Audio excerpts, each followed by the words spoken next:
Assalamualaikum warahmatullahi wabarakatuh. Ingkang winengku ing pakurmatan Bapak Kepala Desa saha para pangrumpaka, para pangemban-pangemban ing praja satriyaning negari ingkang pantes pinundi. Para sesepuh, pinisepuh dalah aji sepuh ingkang pono ing pamawas ingkang pantes sinudarsana. Para warga masyarakat ingkang tansah kula tresnani. Langkung rumiyin sumangga kula ngaturaken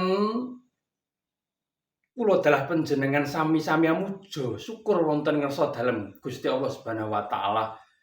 Parandene krana nikmat lan kabagyanipun kita saged makempal kanthi bagas waras tan ana rubeda.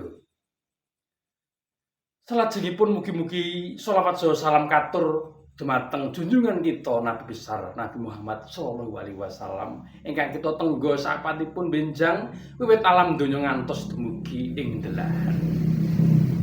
Para rawuh ingkang banget minulya, keparenga kula miyak kamardikan panjenengan sami awit ngemban dawuh saking Bapak Kepala Desa kapulih nggiyaraken babagan unggah-ungguh basa mrabawani generasi muda ing era enggal punika. Wonten era society 5.0 punika pinangka gelaring teknologi tansaya ngrembaka pramila. Monggo kita ginakaken kanthi pratitis. Kita kedah saged nampi parubahan-parubahan wonten ing jaman punika ananging kedahipun unggah-ungguh basa ampun ngantos dipun tilar jalaran nadyan ing jaman tansaya ngrembaka nanging kabudayan menika ampun dipun tilaraken.